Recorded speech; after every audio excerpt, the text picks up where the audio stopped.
Good to see everybody again. It's your buddy Tactical, back with another new Schrade. This is the Schf 37. This is the biggest one out of their bushcraft series. Comes with the same kind of nylon sheath, with a little ferro rod, piece of steel. Also comes with a diamond sharpening stone. Comes with a little bit of paracord, wrap it around your leg. Button snap for the retention. Comes out easily. Go over the technical specs on this thing. Overall length 12¼ inches. Blade length is 7½, but the actual cutting surface is 6 1/8, because you got that forward choil there. And it's about 1 pound. Steel is 1095 carbon steel. Drop point partial flat grind. And this is that same kind of TPE handle scales, rubberized handle scales. Full tank construction, of course. There's your jimping. Slight ramp, aids in retention. Very nice shape to the handle. Same thing, some more real aggressive jimping down there. There's your lanyard hole. Almost 1/4 inch thick. I think it's like 0.225 or something like that. As always, we'll start off with the initial sharpness, see how this is. And I won't use the forward choil yet, I'll do that after, just to see the difference. If you guys can see that or not. Take a nice smooth, see how smooth that cut is. So you can tell it's pretty sharp, even way down here on the tip. Now I'm going to try that forward choil, see how that goes. Oh yeah, it definitely helps you get control. It really does. You know, for like, if this was a battle knife, of course you wouldn't need that. But when you're doing bushcraft, woodwork, it really does help you gain control.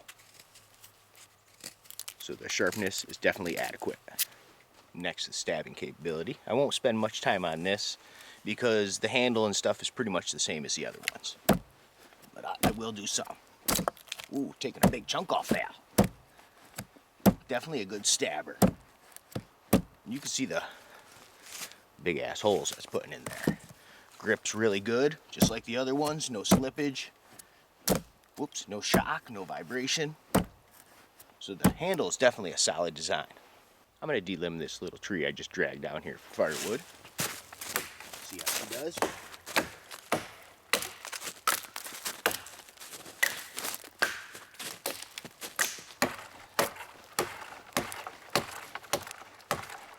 Dig it in good, getting some, you can feel the mass to it too.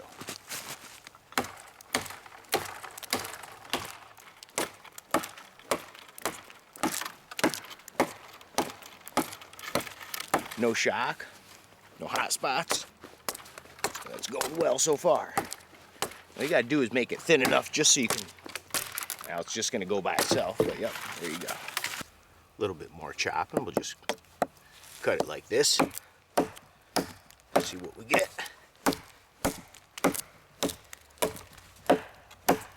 Taking some good chunks. You can tell it's a wide geometry though. It ain't really a slicer, it's more of a chopper.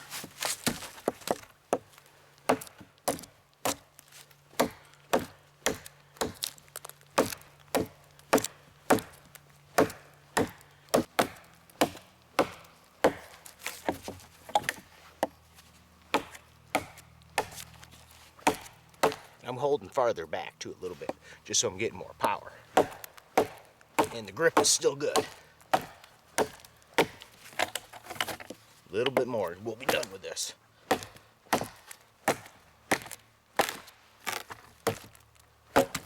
There she is. Now before we go any farther with this test, I gotta point out something I didn't notice at first. Unhappy. It's working great, everything's going great right now. But I did notice something when I was watching some of the footage from earlier when I showed it was full tang. Take a look for yourself. Look how bent that is. I'm putting that right straight at you, look right down it. Right when it gets to the blade, it's bent. So it's not, you know, stopping the performance or nothing, but I did just notice that, and that's always sad. You know, I always get sad when I see a fixed blade or a sword that's not straight. But hey, it is still working good. Now for some batoning. These are already split once, but these are very knotty pieces. So let's see how she goes. Good geometry for splitting, man. For doing, batoning and shit. It definitely is. No problem. It's good. I need this for firewood. It's cold out. Try to strategically place this so I don't go down and hit one of them knots. Wow. Oh, here's a big knot right here.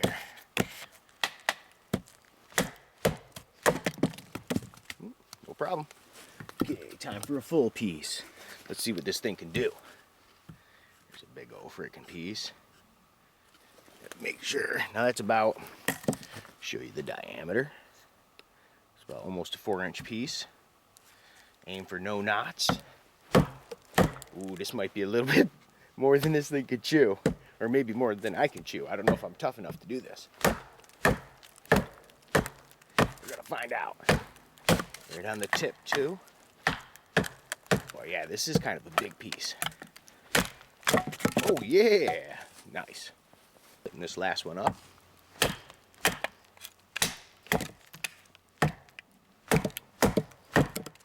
Big old knot right there, holy crap.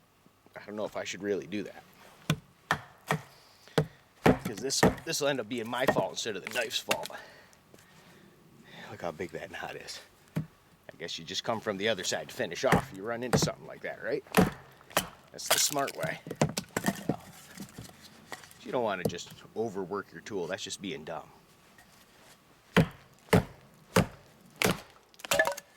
No problemo. Take a look at this finish. Yeah, finish, it's a rough finish, so everything gets stuck in there. You got to scrub the hell out of it to get that stuff out. You see I hit it even there a couple times, batoning it. Tip took it well. Let's look at the edge. No chips or nothing.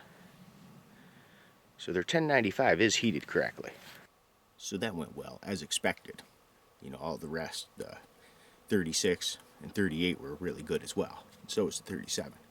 It is a bummer, it's not straight, but it didn't affect the performance of the knife.